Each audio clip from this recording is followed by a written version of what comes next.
Hello, beautiful. And what I want to know is what is really good in your life today? I'm Kia, and this is another episode of the Female Veterans Podcast. Today, I have with me a true sensation. She is dynamic in the truest sense of the word. She is an entrepreneur. She is a survivor. She is a trailblazer and a hidden gem of the United States Navy.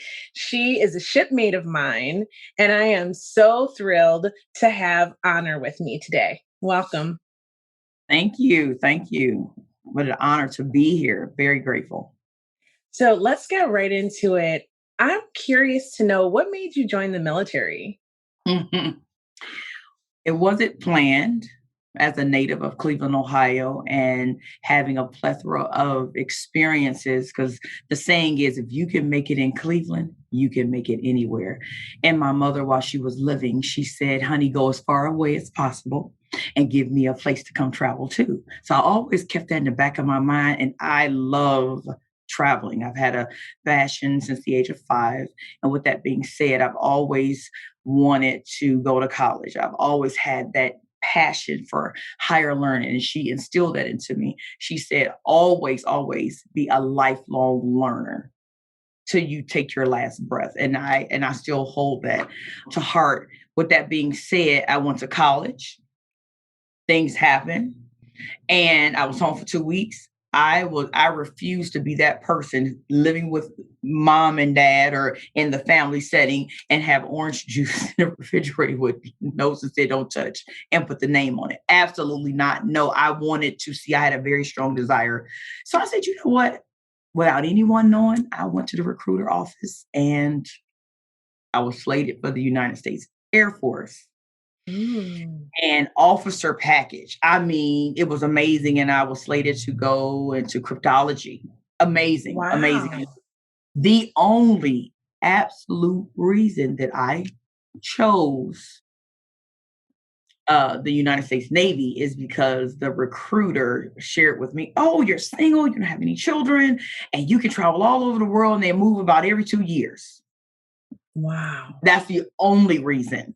But if I would have done a little bit more research and due diligence and things of that nature, the Air Force does travel. However, they stay longer. And looking at short term and long term, Air Force would have been, it's not a regret, but that would have been a win win for me, you know. But I chose the Navy. Mhm. Yeah, it's funny because Air Force and Navy were my choices too. It came down to that for me. And I ended up choosing the Navy based on the recruiter telling me how much fun it was to Mhm. Yeah. travel. And incidentally, I didn't travel anywhere. When I was stateside in Chicago, north of Chicago, at the recruit training command the entire time I served. I did not go on a ship. Um, I did not get to do that. I did not get to go anywhere except to the West Coast for a field training op. So, needless to say, I feel you. So, tell me, what was boot camp like for you? if I can be blunt, You can. it was summer camp for me. It was summer camp. Anybody who went to Orlando, they know what I'm talking about when I say summer camp. It was fun. Now I understand the military design it for, you know, all walks of life. And you go to boot camp and they're supposed to strip you down and then build you back up. Well, they didn't Mhm. strip me down. That's not happening. But I do respect authority and things of that nature. And it was an experience of a lifetime. I will always remember it. I was with 79 other females for 8.3 weeks. So it was an experience.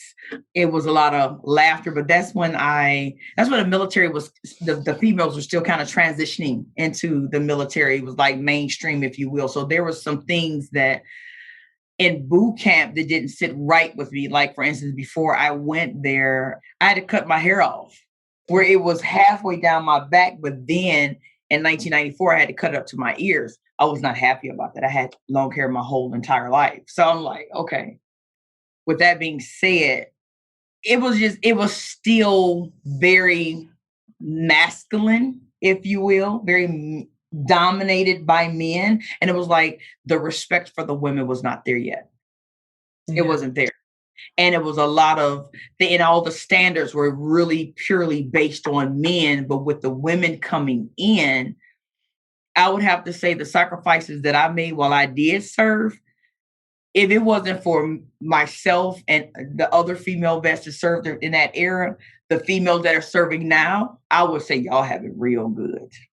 We didn't have those things. What is it? Timeout? What is that? There was no such thing as timeout. I know, yeah.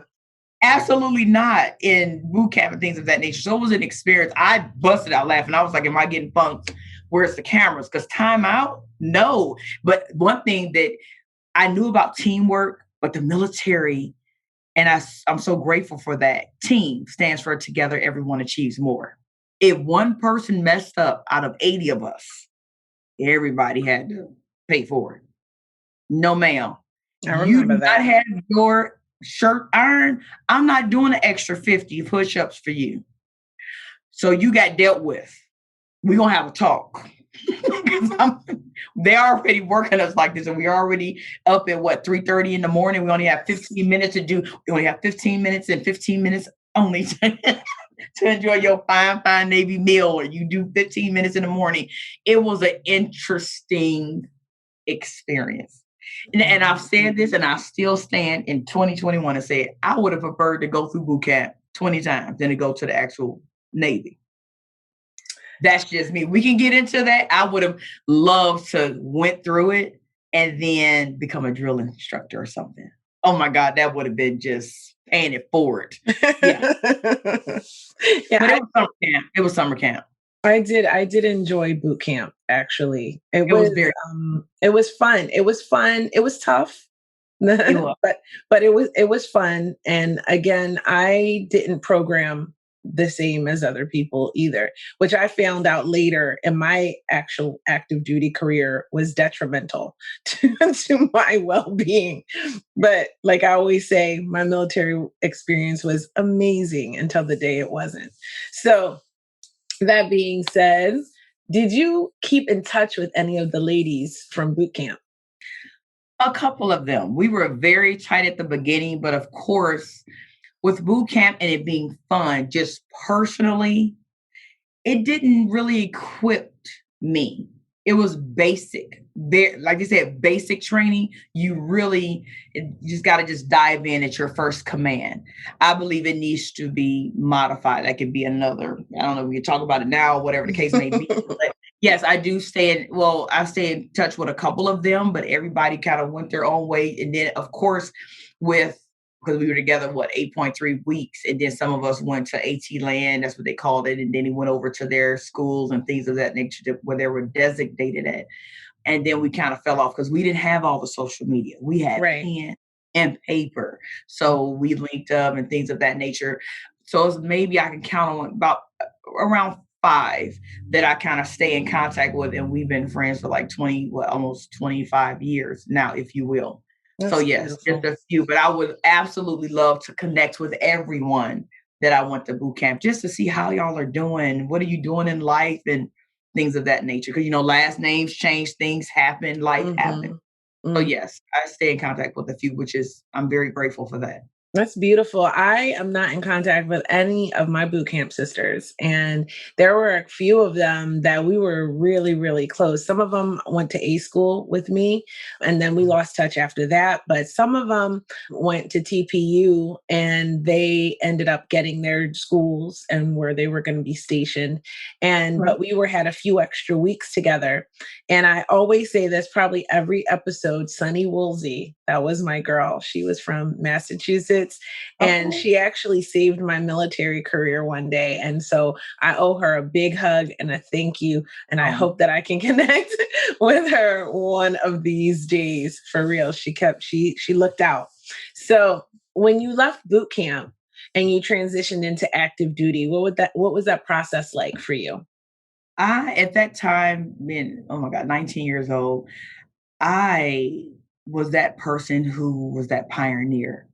Mhm. Uncharted territory. I was that one to be like, let's go discover it. Let's, you know, to just go into that. But the transitioning, simply I went home and came, what is it? Well, no, let me see. After boot camp, the AT land, yes. Then I got checked in. Matter of fact, one of the recruiters, not the recruiters, the drill instructors, he picked me up from Orlando airport, and he literally personally drove me from Orlando and went into, I don't know, I believe they let us go home or something like that. I had a break or something, if I'm not mistaken. And he picked me up from Orlando. Yes, it was a leave or something. And he picked me up from Orlando and drove me to Cecil Field. Excuse me, Cecil Field base is still there, but it's not an actual military base. They just use the land now. It was a smooth check-in. And then, people just gravitated to me because there's no such thing as a stranger to me. So it was really fun. And I was just like, okay, what's next? And I checked into my command and things of that nature. And you know how when you get a new car, everything is fun and smiles when the scent, that's kind of how it was. But when I really found out the things that I would be doing, it was what command was that? VFA 37. It's certain things that I immediately picked up that a woman should not have been doing. That was, Oh. yes, right off the bat. Yes, I was like, this is too heavy. Yeah. I ran into things immediately within that first within less than 30 days. It was things, like I said, it was still dominated by men. So it was like, and it was some women that was coming into the military would say, hey, I can do what a man can do. No, I had to have many talks with them. We are built differently from men. Yes, we may be strong women, whether it's mentally or physically or whatever, but you're still built like you're a woman. So certain things that I was doing, it didn't start off good. It was challenging because I was like, this hurts. Why am I doing this? And I had to do it. I couldn't say why. I can't do it or whatever the case may be. So yeah. So it was a smooth transition until I kind of ran into that brick wall. Like, what is this? I didn't sign up for this. And then a recruiter did tell me if I didn't like the job, I can, basically go to another one. Okay, come to find out that was not the truth at all. I was stuck and I was undesignated. Wow. I gave up Air Force officer school Yeah. and basically meeting a quota. And come to find out over these past 20 plus years, that has happened for a lot of people. And yeah, and I ended up, and I couldn't just say, okay, I don't want to do this anymore. I can just jump over here. It doesn't work like that. Once you sign, as they say, you're John Hancock, you're signing an 8-year contract. How many years you are active, that's okay. You do that, but then say for instance you're active for 4 years, then you're going to do the reservist for 4 years. Then after you complete the 8-year contract, then you're officially out. So I didn't know that going in either. I just thought, okay, 3 or 4 years I can do, and I can do whatever I want to do. No, I didn't know that it's actually, I received a honorable discharge, a second one that was after the 8 years. So I was Likewise. learning things. I was like, wait a minute, I was still a reserve. I didn't know. So, but now I do. And I pay it forward because sometimes you learn things about the military or, veterans through other veterans collectively. Well, isn't that the truth? So I definitely understand where you're coming from. I think a lot of female service members, when we get into the military, and even still today, feel like we need to do the same job as the guys, but not only the same job, we need to do what they're doing, but do it better to get the same recognition. What do you think about that? Based on my active duty, immediately after, like transitioning from active to civilian, they used to call it TAP or TAPS. I don't know if they still call it that. I think they And still now in call it the TAPS. veteran community, what I've noticed is discrimination on all platforms. The men is still highlighted. Even when you see different things about military, everybody is so conditioned to think about the men. Oh, he served. That's awesome. Well, that's why I don't know if it's a word, but I say she rolls because we are. We serve too. So they get say a gold medal for serving, then give her a gold medal for serving as well. Because just like you had boots on the ground, she had boots on the ground as well. So I believe it should be balanced. It's just literally equality. What comes down to, can we fix it overnight? Absolutely not. Little on me, I can't do that. However, my executive decision that I made with this command that you're looking at is to be a part of the solution and pay Mhm. it forward and increase the awareness.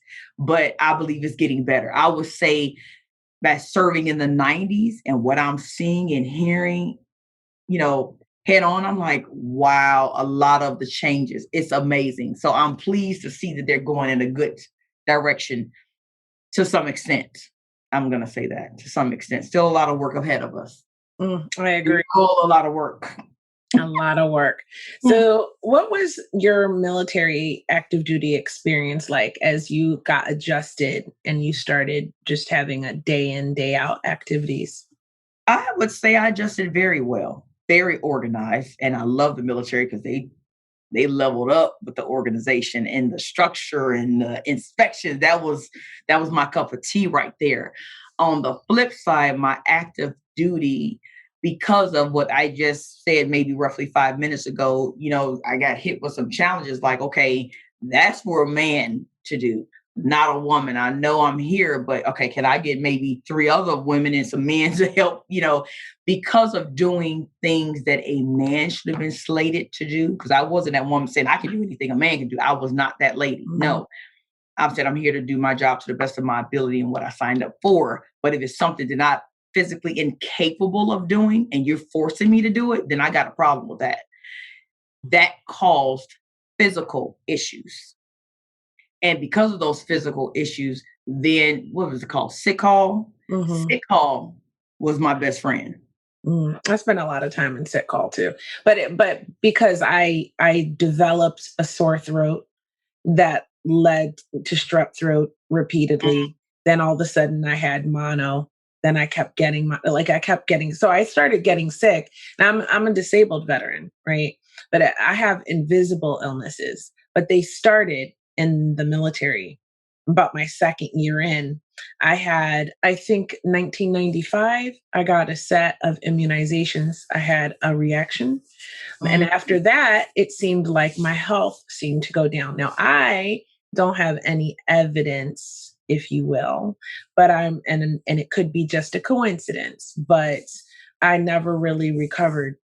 So, yeah.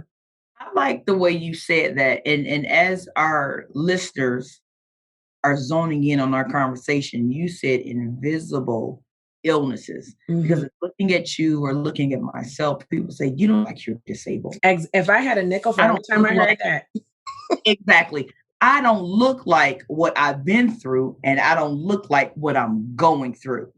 It's a choice. Truth. However, when and this is a teaching moment, if you will, for the listeners, when you say invisible illnesses, that means we are disabled veterans. It does not mean you have to be crippled. That does not mean this is absolutely no disrespect to anyone who is disabled or handicapped. When you hear disabled, it does not mean that you are in a wheelchair or with a cane or with a walker. Mhm. Disabled can mean mental, emotional, or physical. You don't have to see them. There's a lot of invisible PTSD. scars. Hello, PTSD is one of Mhm. anxiety. You can see anxiety if you're going through having an anxiety attack, but you're Mhm. not going to just look at a person and know that they have anxiety. You cannot just look at a person and know that they have depression or PTSD or whatever the case may be. And there's another thing that I have been sharing, and I pray that I will have more opportunities to share it, is your family or friends, they don't know how to support the military once you come out active duty after they transition to veteran because they don't understand. Because if you never serve, and correct me if I'm wrong, I don't believe they will ever be able to relate to active duty. If you never serve, you will not ever be able to really know how it is to be in the trenches. We appreciate the support, the resources, the love, whatever the case may be. But if you did not serve, you will not understand in its totality what we've been through because everybody has a story. Trust me, every one of us have a story. Every one of us. The key is, do you have the courage to share? And that's right. And that's exactly why I'm here. Two amazing things that you said. One being that people still perceive the veteran as a male. That's why the Female Veterans Podcast exists in a nutshell, to change that perspective. And number two, because each and every one of us have a story, and each and every one of our stories matters. Right. Absolutely. Absolutely. So, and people should be aware of our unique experiences that we have as women who serve in a predominantly male environment where the culture is more often than not a good old boys club. So, this is why this podcast exists and why I'm so honored to share all of these stories with the world because they need to be heard. We need And to bring awareness. I concur absolutely, and I believe there's certain things in the military I still believe, and it's 2021, only a man should do. I don't believe women should do certain things. However, if you got it, go for it. If you feel that's your calling, then do it. I'll support you and be your number one cheerleader, but I believe it should be fair across the board. If a man does something, you recognize him. If a woman does something, you recognize her. Don't, kind of push her to the side and just no, she needs to be honored too. Bring her up to the stage as well.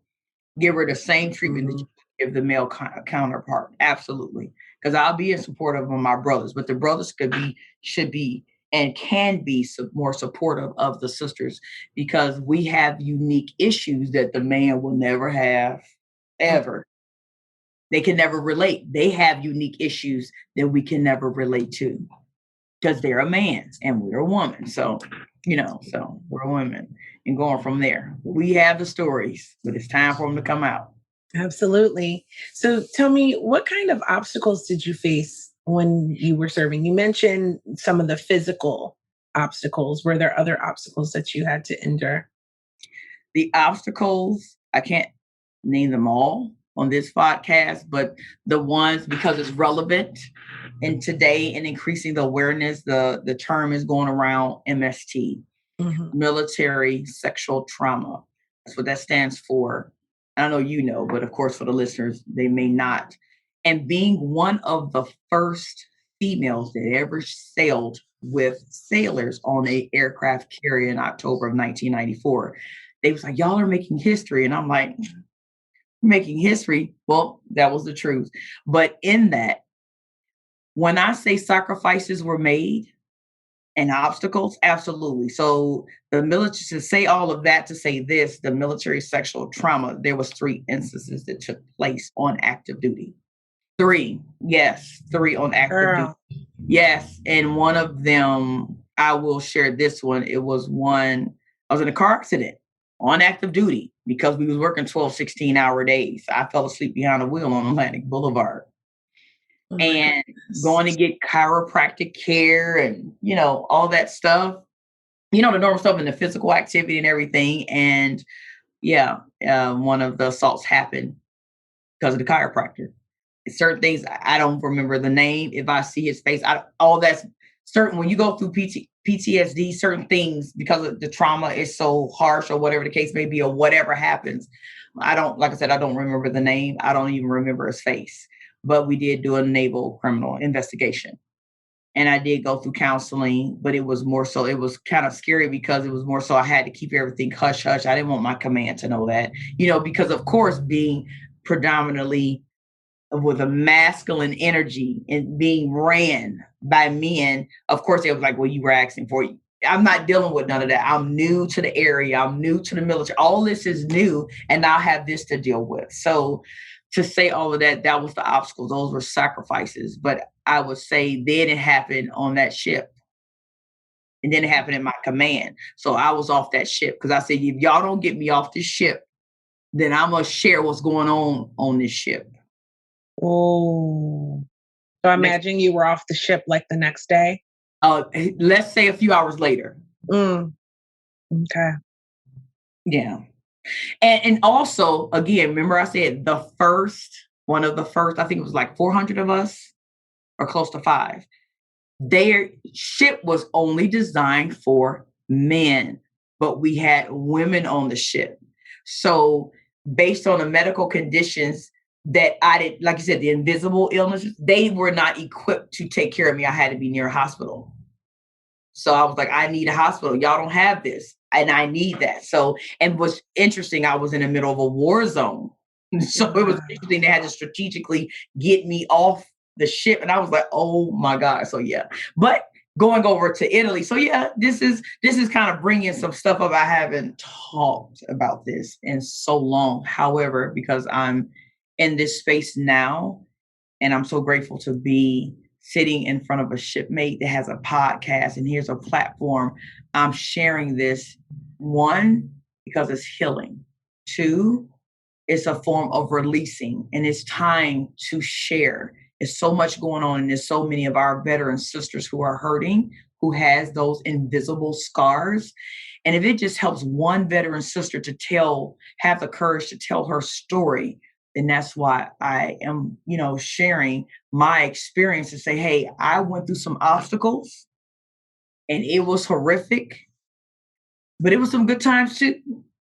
The military wasn't all bad. I'm not bashing no one, or it was, I look at it, did I sign up for that? Absolutely not. But was I in the trenches?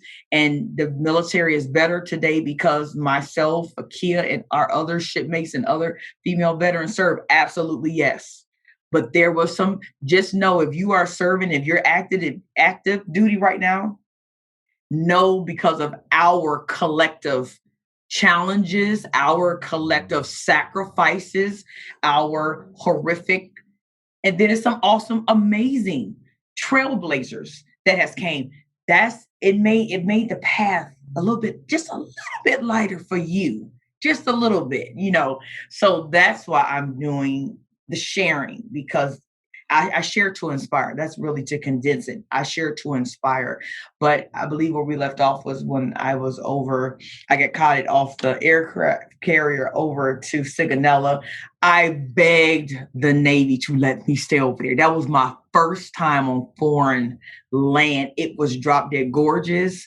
The coast, the culture. I don't remember what it's called, but I believe at a certain time every single day, I thought that was the most amazing thing, that everything shuts down. It's all about family. I love that. And to see the Italians just shuck that pizza, and they knew when I walked in. I didn't know how to speak Spanish or whatever their native tongue is, but I found my way around it. Look, universal language and body language is called a smile. And I learned some things while I was over there. It was so beautiful, but I was over there for roughly 2 or 3 months. But I would have loved to stay over there for 3 years. I would have loved it. But then I came back to the States, and then, needless to say, the new, and you made me think about something when you said about the strep throat. Remember, I said I was a native from Cleveland, Ohio, snow, blizzards, all that stuff. Mhm. I come down here and allergies. I've never had allergies in my life. And then in boot camp, in that wool blanket that we had, Yeah. apparently I was allergic to it, and I sneezed like 75 times, and my eyes were, it was crazy. So, like I said, it's a lot of stuff that took place in the military, and I'm still dealing with it today. Some things can be managed. Some things I have to live with for the rest of my life. So my prayer is to have a new normal that I'm in the process of co-creating. Literally. I could, like, executive decision, I could have made the decision to be the victim. And I'm just being transparent. I was that, but no one knew it. I had the mask on, if you will, because my family didn't know what was going on. Friends didn't know what was going on. The only person on the face of this planet, she's no longer here, is my mother. That's it. So I held all that in. Then I had to take care of kids. I was at a job. So I had to do all of that, not having any resources. But OMG, the resources we have now for female veterans are Yes. just, oh my gosh. I'm like, where were y'all at when I got out? So And there was no MST talk support. The only support. thing support, this Anything. was MST support. Just for the comparison, for our conversation in this podcast, MST support was, we'll send you to a group therapy or something. Go to VA. That was it. It was a letter. Go do that. It was kind of hush hush. You didn't hear about it Mhm. MST. No one and No, no you clue did that not hear it, about it. Wasn't a term. it wasn't a term. And to be honest, I could be wrong. It was frowned upon to even speak on it. So it was just like, okay, don't say anything, just do you and be that strong person and just forge ahead. But then when, the clothes are off, you're at home, I'm dealing with this, so I didn't know what was going on and things of that nature. So it was very, very difficult. And it's really difficult when you have employers who say, hey, we're for the veterans, but you don't understand the veterans. So we need to Yeah. increase the awareness dealing with invisible illnesses that stem from the military, but you don't have the appropriate solutions, if you will, or you don't have the resources, or you don't know about the resources. What do you do? It's all bottled up inside of you. So they're thinking one thing. So I believe increasing the awareness is going to lead to some innovative solutions, win-win for the civilians, knowing how to deal with veterans and have the respect there. It could be a veteran department or whatever the case may be. And that's actually something that I would actually love to do, is to go back to some of the employers or just go speak to them and shed some light on veterans versus civilian. There is a big difference. We're not all civilians. Yeah, we are, but the veterans is a veteran. It's a veteran and non-veteran. That should be, but I know that's on applications and all that good stuff now. But I believe that we just need to increase their awareness. And there's a lot of work to be done in that lane as well. They're getting there. They're scratching the surface right now. We're still not there. We're still not there. I Mm-mm. agree with you. I We're agree. still And I think it's so important for the civilian population and for employers to understand that actually having a veteran on your team is an amazing asset, but you just need to be more aware, be more understanding of what the veteran is going through, especially during the transition out of the military. So I have a oh, question for you, okay. actually. Okay. My question is, after you were in Italy, you came back to the United States. Then what was it like leading up to you getting out of the military? Did you end your career there, or did you still serve for a bit more? I served more, but like you said, was in sick hall. That was the middle name. Because of what happened in the military, then that's when things really flared up and went to their peak. So, for confidentiality and things, I'm not going to go into the details, but it was where I was on bed rest and I wasn't able to perform my duties. So with that being said, there was choices that I had to make, and I planned on serving 20 years. And look, the Air Force initially, but once I got into the Navy and started with the sacrifices and the things, because, I look at it when I came up with a challenge, or when I, was a challenge was presented, I'll say it that way. I always look to extract the lesson from, or lessons from, that actual challenge. So I chalked the experience up and say, okay, this is part of my life. Let's move forward. But it lasted, maybe that was what, like almost 2 years later, I was out. It wasn't by choice. I simply got a phone call. I was pregnant. Again, it was that era. And I got a phone call. I was doing my job. Everything was good to go. And still to this date, and after due diligence and research, I believe I was processed out incorrectly. Because how do you go from limited duty for 3.5 years to you being discharged? So you got discharged early. I did over 3 years, but it basically, I was pregnant because in that era that I was in, they said if you got pregnant, you either had the option. If you remember, it was Hmm. two options. You can either get out and they will pay you until 6 weeks after you have your child, or they told me, and this was all within a 5-minute phone conversation. They said, or either you wait till you have your son, you have to give up your parental rights. You can stay on shore for 4 months, Right. I remember. and rolling back 3 years previously, they told me this: the chances of me ever having children was slim to none. And I looked that doctor right in the face. I said, I do respect that you are a physician, but I do believe in the creator. And I said, I am going to have a son and a daughter in that order. I don't know when, but it's going to take place. I understand with the medical and what you learned and your experience, but always remember you are a physician practicing medicine. You are human. And I am going to have a son and a daughter. And I do have a handsome son and a beautiful daughter. It was a journey getting them here. It practically almost killed me. However, they're here. That season is over. And now I am beyond excited that I just had my first grandbaby. I call her my grand gift. So I'm just Oh, that's blown lovely. away, blown away. So with that being said, yeah, the the military, it was the challenges were there, but I dealt with them and I learned some lessons. But you know what? People say, would you go through it again? Absolutely yes. Because if I did not, I wouldn't be the person I am today. That's true. I mean, you don't wake up and be like, oh yeah, I'm gonna go sign up for the United States Navy, Army, Marine, or Air Force, and I'm going to get sexually assaulted. No one does that. You don't know what life is, what cards are going to be dealt out, Exactly. how you respond to what's dealt out to you versus reacting. And sometimes we don't all have the same experiences. And I look at it as almost what 8 billion or maybe more than 8 billion people living. That means that's 8 billion different paths. That's why I was going to say you said something and I thought about it. It's amazing. And I will say this, increasing the awareness to the civilian sector and veterans. Don't ever judge someone because if you do, you may find yourself right in their shoes. You don't know what that person has been through. Don't ever judge somebody, especially a veteran. Don't judge them. They served the country. They made the ultimate sacrifice or sacrifices and been through some stuff. Don't judge them.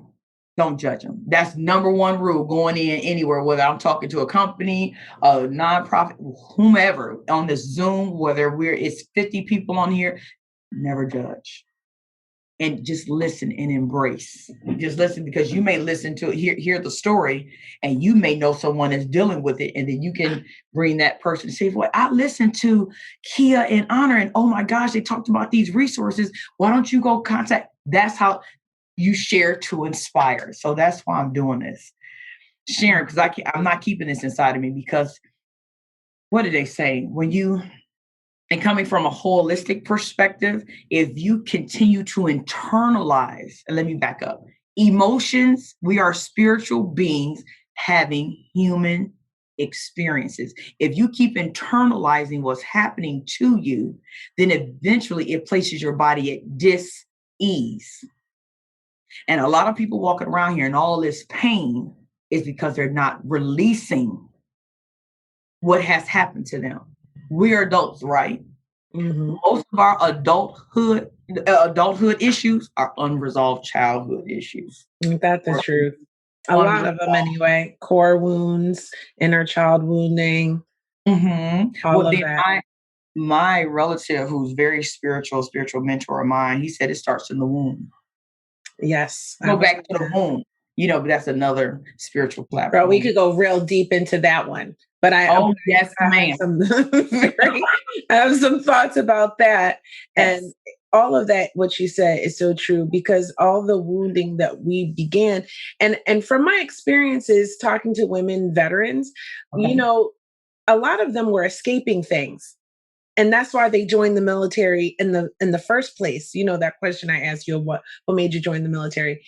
And so what I get to witness through all these conversations that I have with my amazing sisters is that we often are escaping things. We're carrying these wounds, and they inform how we attach in all of our relationships, including our relationship to the military. Actually, proudly say that I did not joined the military to escape absolutely anything.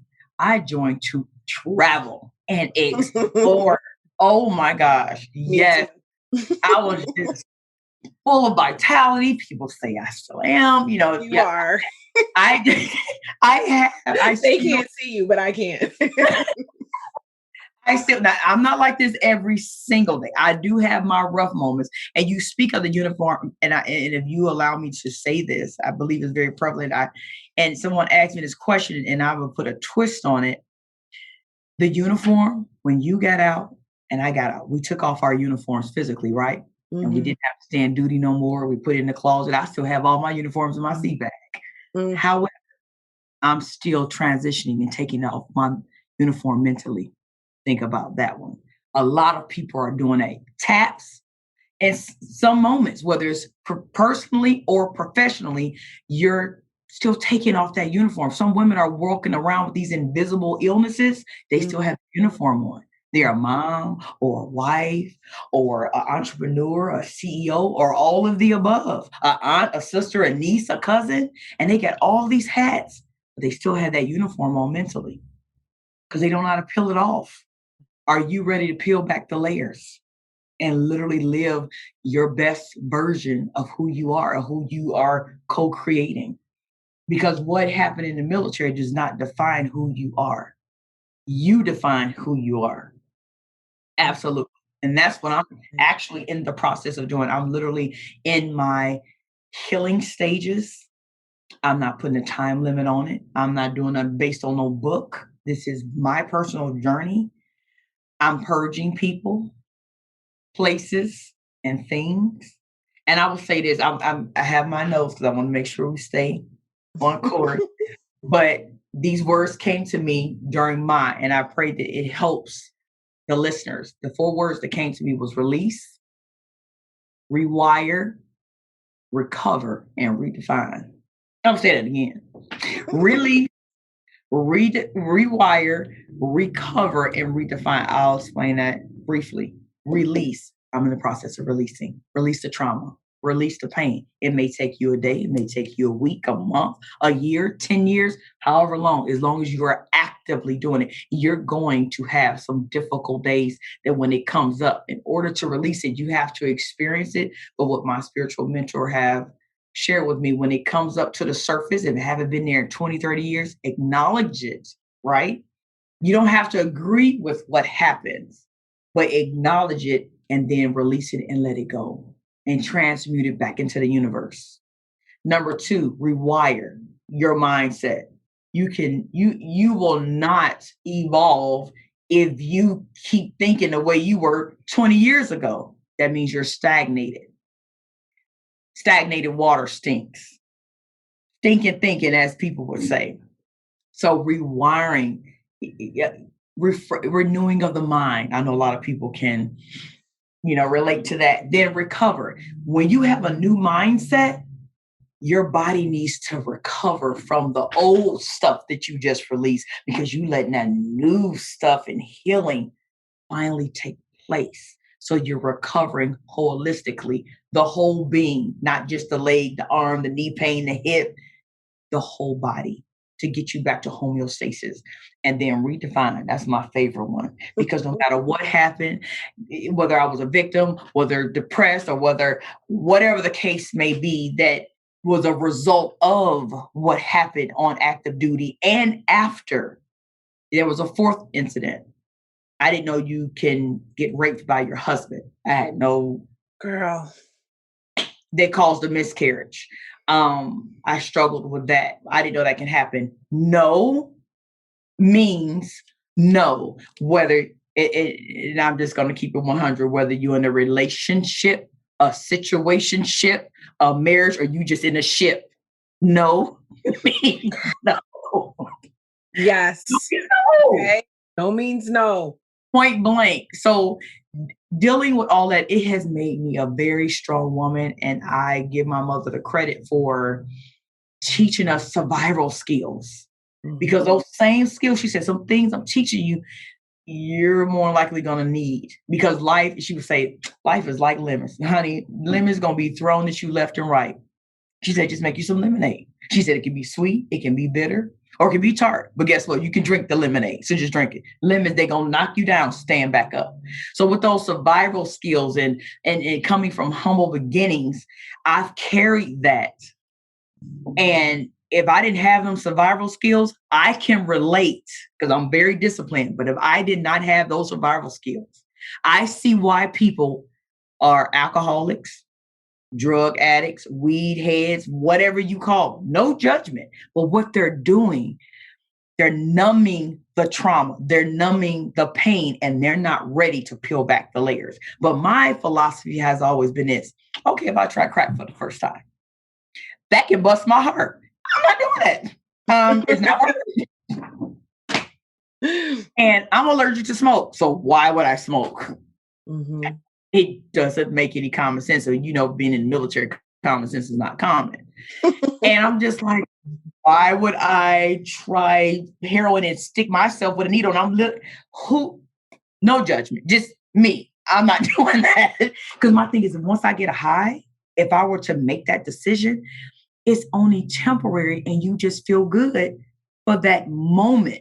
What about when your buzz is gone? You still have your reality. Like, for instance, I had this piece of paper. Let's just say this is a box. We put all your issues in there when you high. You're not thinking about it. We can sit over there, we laugh and we having fun and all of that, right? Mhm. But when your buzz is gone, your issues are still right there. So I made an executive decision personally to deal with my issues. So I mean, I'm not going to say that I'm stress free. It's going to be stress for the rest of my life. However, it's different levels of stress, and what I've learned as humans, we naturally react with emotions. And I've learned with emotions, the first letter of emotion starts with an E, means energy. You make the decision whether it's going to be good or bad energy. So the emotions you experience, transmute it and let it go. And having the emotions and to react, if you make a decision to fall back, extract the emotions out of it and appropriately respond, you'll get a different solution, if you will. So that's what I did was, I reacted a few times because I didn't know what was going on. And I'm questioning like, what is going on? And this happened in the military. I was not like this prior to the military, because there's chapters like pre-military, during the military, and after the military. Absolutely. And that will be coming to a book near you. I'm right about that one. Yes. Yes. Well, I'll be looking forward to that book. That brings me to my next question. Okay. You said before the military, during the military, and after the military, which I know every single person who served, who's listening, identifies with that. So tell me about your after the military. And I know you touched on a few things, Okay. but tell me what was your transition out like for you? Did you struggle during the transition, even though, you hadn't had the best experience while you served? With that being said, I would say back then, the military was highly, highly respected. Where I am, they were in the process of turning into a military city, a metropolitan city. They were not back then, they are now. Even though I had limited resources, just saying that you were military, you get a job just like that. I went, Wow. yes, I was pregnant and got a job. I got 3 job offers the same day. Wow. It's not like that now. Trust me. It's just like very competitive. The social media, the whole nine. That's where we still have the paper applications. You had to literally go and sell yourself during the interview. But it was amazing back then. So I had actually a smooth transition. My difficulties and the challenges were with the MST, not knowing that it was MST and all the things that Mhm. surrounded that and things of that nature. But as far as employment, you said you was a veteran, you was practically hired, long as you had the skills and that you can perform and things and the experience, of course. And even if you did not, just saying you were a veteran and you didn't even have to show the DD 214, it carried weight. It had a level of respect. Like, okay, if this person is in the military, more likely they're gonna be early. They're gonna perform well. If I give them a task, I will tell them one time. It just comes with that reputation, if you will. So it was, and thinking about that is bringing back some good memories. Yeah, it was a smooth transition. I had 3 job offers, so I had to go home and sit and write down the pros and cons and say, okay, to access this one, do I want to drive 10 minutes or do I want to drive 30? Do I want to be in traffic? I can pick my hours here, but they're flexible here. How's the benefits? That was amazing. That is amazing because I mean, when I first got out, I had an experience rather like that one. But Okay. when I moved away from Chicago and the area where the bases were, then I moved to Arizona. I had a very different experience. I had to actually remove my military experience off my resume in order to get a job. So initially, it was like hired on the spot just because you're a veteran. But as soon as I moved out of that area and went somewhere else, completely different. Well, and I would say I can concur with that. It depends on the geographic location Hmm. It depends on the resources, things of that nature. But I would see on the, because you, if I'm not mistaken, they really didn't ask if, did they ask? Not all of them asked if you were a veteran or not on the application. I'm seeing that I believe that's like mandatory now for EEOC or something like that. But back then, I think they asked you verbally, or maybe it was just a one liner, have you served in the branch or something, or, when, and things of that nature. And that's how they knew. But it was a smooth transition for me in regards to, like I said, there were some other challenges with the claims, Mhm. things that literally took Okay. place in the United States Navy. I was denied. I feel that. The same thing with me. I mean, in my TAPS, so you mentioned TAPS earlier. In Yes. my TAPS, I think I said this story before. I can't remember, but I met I think it was a chief or a master chief that was Okay. getting out. He might have been an officer. I don't remember, but he sat next to me during TAPS and he was just educating me, telling me stuff like veterans often own their own businesses because it's better for veterans to do that. We're natural leaders. And he was like just schooling Mm, me. yes. It was like probably could have been my father, that kind of age. And then he said, do you have any injuries while you were serving? And I said, I've been sick the whole time. I've been pretty much, and now I have mono. I get mono every year. He said, what? That's crazy. You need to go and get a VA claims physical. And he sort of told me about that during my tap. So I was like, I'm going to listen to him. Right. And I went and did it. And I had my physical exam at the VA in North Chicago. I think it's called Lovell now. And I was so lucky to have this nurse who was familiar with fibromyalgia and chronic fatigue. And this was in 1998 or 99 maybe. And she said, I said, I keep getting mono. I'm tired all the time. I used to have a lot of energy. And I started explaining to her what was wrong with me.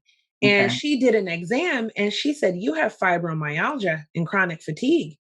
And I Mhm. said, well, what's that? And I can remember being that 23-year-old girl getting told, you have something you're going to have for the rest of your life, and it's probably not going to get better. It's more than likely going to get worse. And I just thought my whole life was over. It's not like, okay, so she didn't say, it's not like it was like you have cancer and you have this much time to live, right? That's, or something worse like that. But it was bad. It was bad to hear you have this thing that makes you feel miserable and sick all the time, and you're going to have it for the rest of your life. It won't kill you. So, yay for that, right? But you're going to feel like shit for the rest of your Right. life.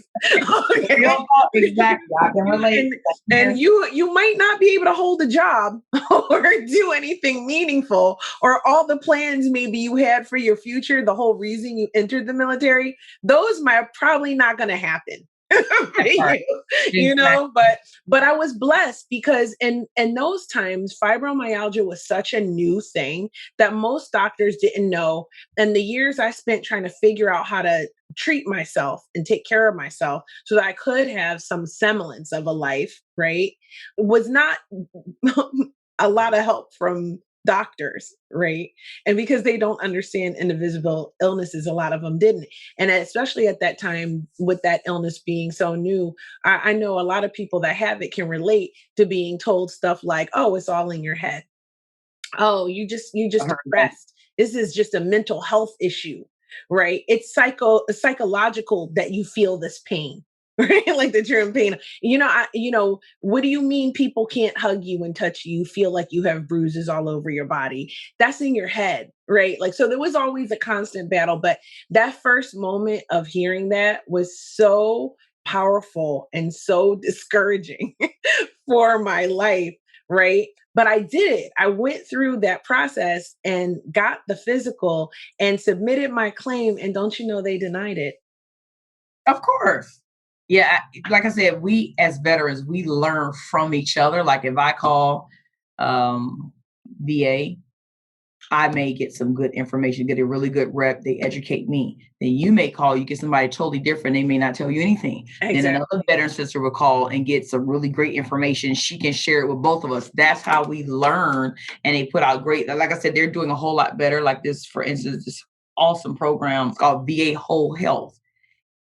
It took 7 years, but I was one of the ones that was behind that was like, we need something because so many women are suffering and men, but I was more so focused on the women. We are suffering silently. Is there some type of resource that VA can come up with where we can meet in person or virtually or something? And then that's how it was birthed, but 7 years later and things of that nature. But I'm glad it's better, that they did it versus never. But at least Yes, that's a it versus happened. 10. Yeah, it did happen. And I am very grateful that I went through. It was a 10-week program. We met every Wednesday for, I think it was like 90 minutes or 2 hours. It was something I looked forward to. They taught you coping skills. We did all types of stuff, but it was for the mind, body, and spirit because you just can't focus on, okay, mental health, because no one wants to talk about it. That's why I love these platforms because we need to talk about it. You never know the person sitting right next to you is suffering bad, and that may be their last day. That's But right. if you were to talk to them and just no judge, not being judgmental or anything, just listen. And don't try to be the psychiatrist. Don't try to be the counselor. Have a resource to give them and route them to the professional. But just listen and just show that you care.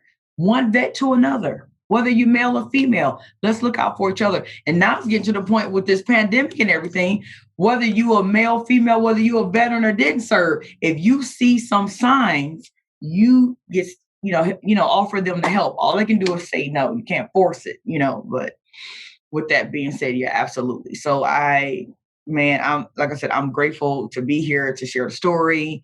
This is awesome, and being in you, the question going back to the question posed, like I said, so I dealt with the claims. That was difficult because I know that some people would get it like that with no issue. Mhm. Some other people was fighting, going Not me. something, sacrificing and serving my country, and then I have to fight for benefits that I earned That's and I right. deserve. I feel you. That did not make sense. I said, it got to be a more efficient way. I said, well, wait a minute. Maybe I should go work for VA. Maybe I can get into computer programming, do something to help them streamline it or something, or delve into it. But I looked at it from all different types of things. But needless to say, what is that saying? The squeaky wheel gets heard. Yes.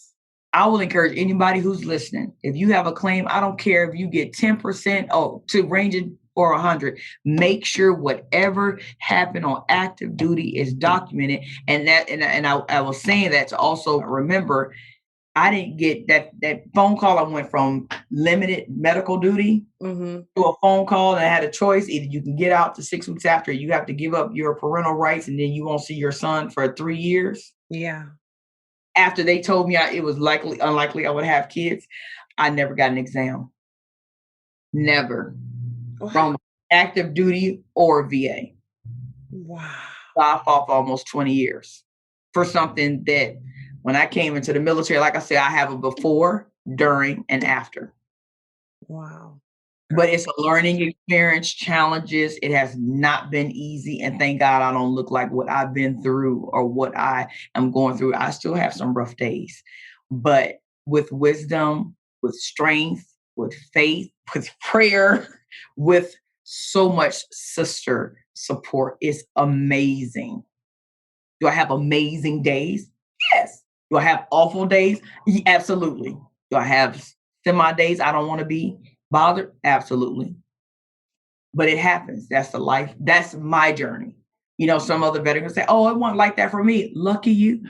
I'm not envy. I celebrate you. That is awesome. Being the first this or the first this, you got all the accolades. I'm gonna celebrate you because you served, because you had them boots on the ground, and now you in heels. I'm gonna high five you, and go from there. I'm gonna celebrate. And if your crown is cranked to the left or the right, I'm gonna make sure it's straight. That's That's right. who I am. That's just who I am. So now this is part of the post after this with my experience of almost 27 years and the hardships, the trauma, all of that, I decided to share my story. It's an art in telling stories. It's an art in telling your story. Remember this, write it down, well, you can't take a picture, only you can see me. But learn how to tell your story in the mirror or write it down first. That is a way of releasing. But remember this, because you may be going through something right now. Tell your story without re-traumatizing yourself. That is huge. Tell your story. Share your story without re-traumatizing yourself. That is healing. And share it with the intent of inspiring others. Don't share it with the motive trying to get money because people will pick up on that very quickly. Mm-hmm. Don't do that. Everyone has a story. Tell it. Just share it. That's why I'm sharing to inspire. And if something comes out at the end of the day, I just wanted my benefits. But did I know that I was going to be sharing my painful experiences? No. Did I want to? No. But I'm very obedient to spirit. And it's to help other veteran sisters. So, like Kia said, if it helps one person to listen to this podcast, it could be in another country, then I'm grateful for that.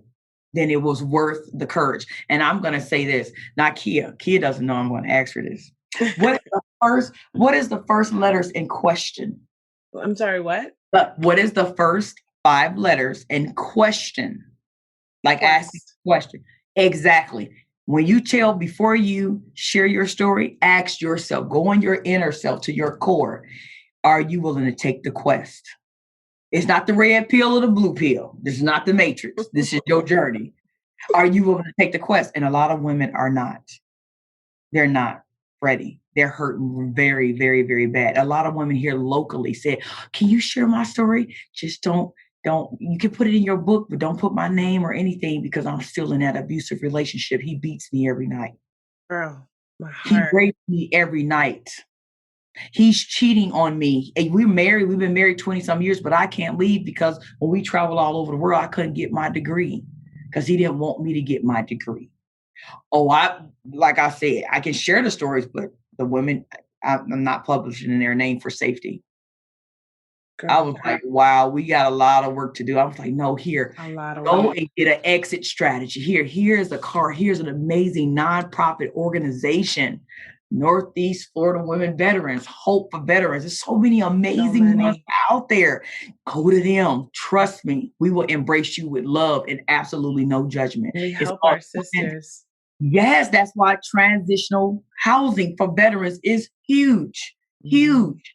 Because when we come out the military, when we're in the military, we on our routine, we stand in duty, we doing all of that. But some people forget how to write a resume, how to transition your skills and or convert them from military. Okay, how does this convert to the civilian sector? Some women may have to relearn etiquette on Zoom, how to wear your hair, what colors. Don't wear so much makeup. I can take a butter knife and peel off 7 layers.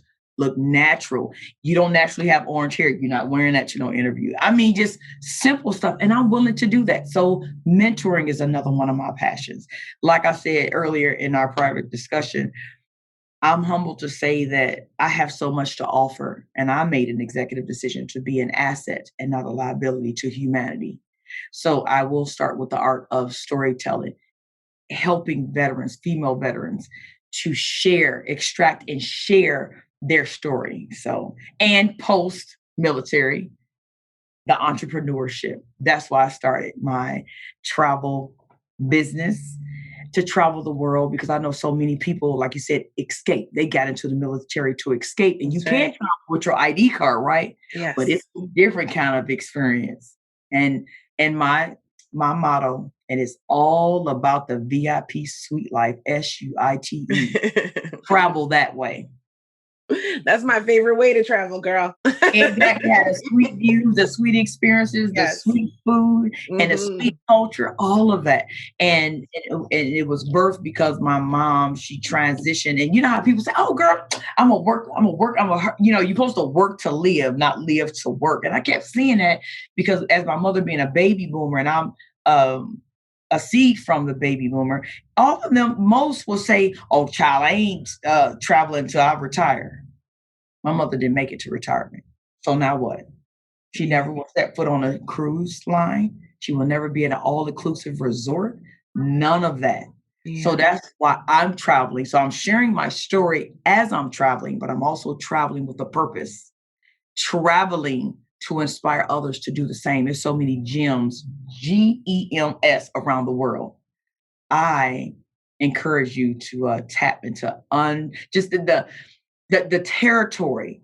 Come out your square in your comfort zone and travel. That's why I'm doing what I'm doing.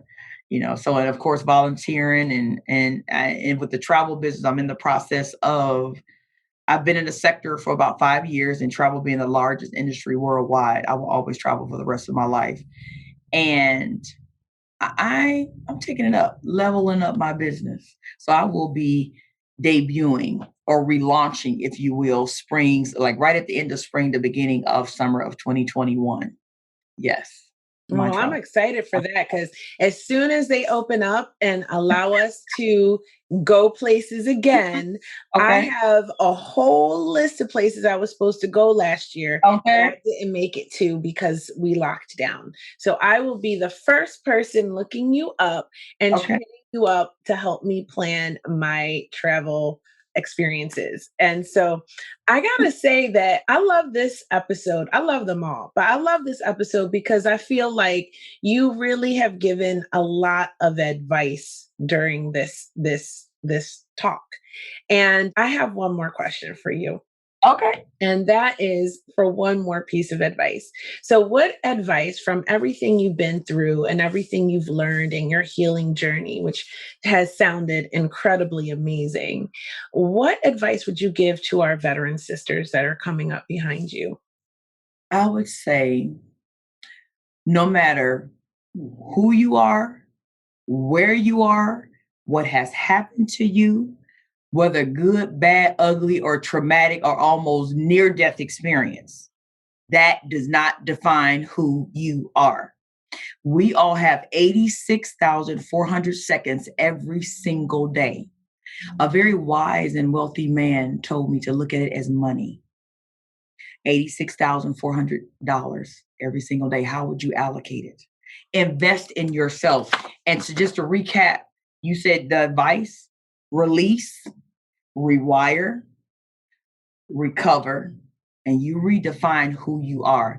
No matter what your family says, no matter what your friends says, no matter what your colleague says. At the end of the day, look, like Michael Jackson said, the man in the mirror. Well, I'm gonna put a twist on that. Look at the woman in the mirror. Look at the goddess in the mirror. Look at what you've been through. If you are breathing and you are still here on planet Earth, you're amazing. You may not believe it right then and there. Been there, done that. Get some little yellow stickies, go to Dollar General and say, I love myself unconditionally. And remember this too: two words are very powerful. The most powerful tool on this planet Earth is your intention as a human. So anything that comes after I am, you're co-creating. So and I will get this. This is personal. This is personal. Y'all ready? Sit down, strap in with the seatbelts. Maybe want to put a waist belt on. Say, I am beautiful. I love myself unconditionally. If you don't know what those are called affirmations. They're feeding your subconscious mind. Remember, I said rewire, that is expanding your mindset. And most can relate to this because we live in the 21st century. You know how you get a fancy phone or computer? It's called a hard drive. Think of your brain as a central processing unit. You might need to do a reboot. You may have to do a virus scan because of environment, people, influences, or sometimes you may just need to replace the whole thing. And that's okay. And if somebody judge you, just tell them this: I apologize for your inconvenience. Don't ever compromise your morals, and don't water down who you are, who you were meant to be, because somebody don't know who they are. That's their journey. Respect it and keep it moving. But you move forward in your own journey because that's who you are. That's who you were designed to be. So all of your experiences and everything and your ancestry. So who you are right now, just remember this: it's a collaboration of your ancestors, your experiences, good, bad, ugly, any of all of that, and the environments that you've been a part of, and the morals. Now, just because you grew up one way, I'm gonna let you know something. You have the right to change that. You have the right. I believe certain things in the 80s that I don't even believe in anymore. I believe things in the 90s. I do not believe because I'm co-creating a reality for me, but I'm not just doing it for me. I'm doing it for my two treasures, my son and my daughter. I'm doing it for my new grandbaby. I call her my grand gift or my grand gem. To you want to leave a legacy, ask yourself what legacy. You didn't just come here to work for somebody else or to have your own business. Leave a legacy, but don't have the regrets. Bring it up, let it come out, whether it's writing it down, speaking it on a tape recorder, or having confidence in somebody and doing it in confidentiality, or go seek the counselor because bring it, being raised, you didn't go talk to no counselor. Go talk to one because you never know what's going on. That's healthy. But don't talk to your aunt and your grandmother, stuff like that. You can, but it's healthier if you can talk to a professional objectively, just as a thought. But that's what I would say. Release, rewire, recover, and redefine and extract the gems out of your core essence and stop walking around paralyzed mentally and spiritually, and do not be that eagle with clipped wings.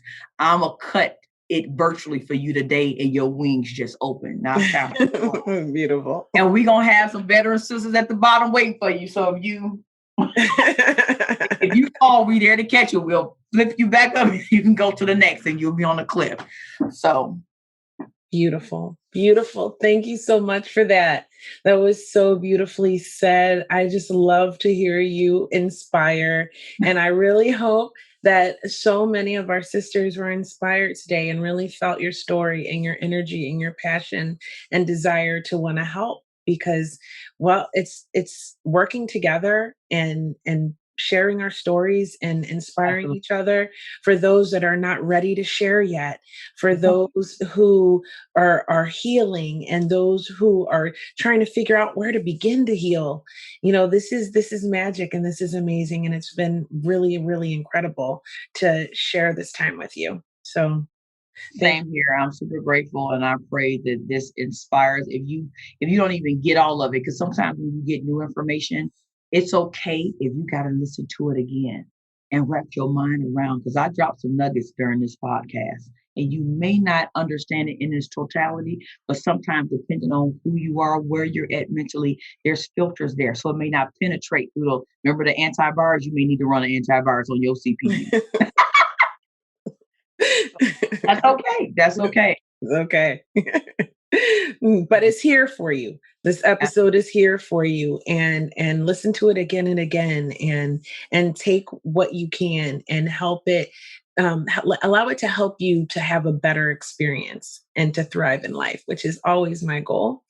Honor, I have to say thank you so much for coming here today and sharing all of this with us and being open and candid and sharing your story. And I feel inspired, certainly. So can you share with everybody where we can follow along with your journey? Where can we find you on social media?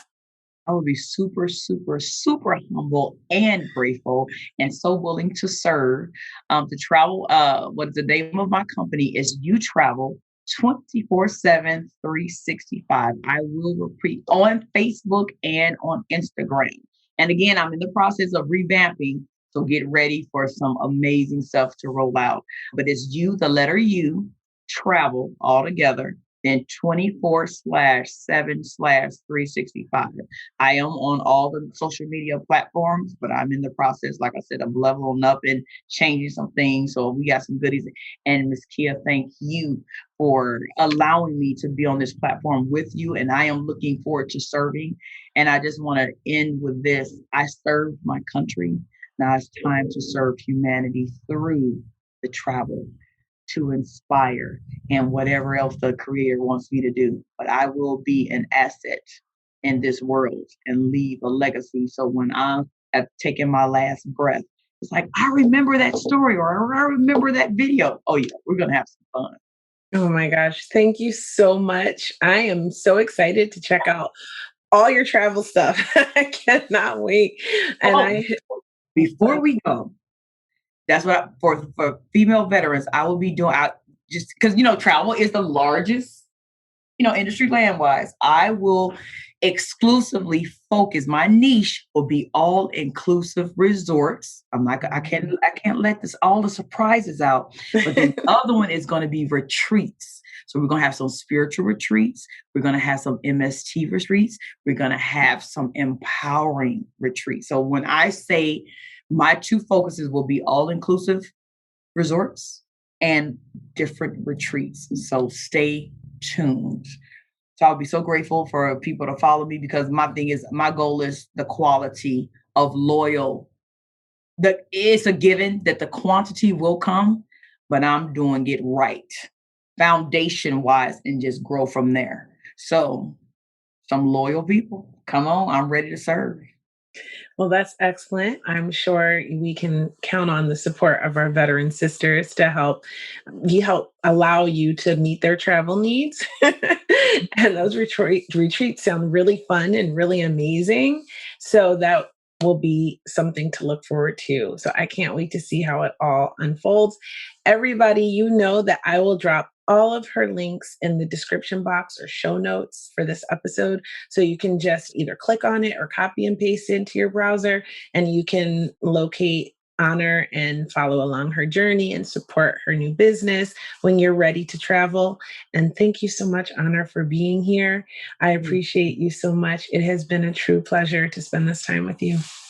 Likewise, and I'm ready to go deeper, like we were talking about the another. So stay tuned for some more. So when you're ready to go deeper, just let me know and I will show up. Well, I'm looking forward to that. Thank you so much. And well, with that, we're going to wrap it up. So, you guys, Honor mentioned a lot of good resources for female veterans. And you know, one of them, Hope for Veterans, I'm on the board. And so I really encourage you, if you're in the Florida area and you need support, to reach out. It is a great organization filled with women veterans who really, really care. And if you are looking for an organization to support, please find their information in the description box for this episode or the show notes. And you can find links to that, and you can find out what events are coming up, especially if you are in South Florida. But if you are anywhere, you can always donate. So if you want to help support the show, obviously you don't have to. I do not do this for money. It has never been the intention of the Female Veterans Podcast to make any money, but people are asking me and people are supporting the show. So the information is there because I felt weird about saying no to people about that when they wanted to be generous. So that's the story behind that. And if you want to support this program, I appreciate it. The information is there as well. And I want to thank you, of course, for coming on this journey with me. I love you guys, and I will talk to you next time.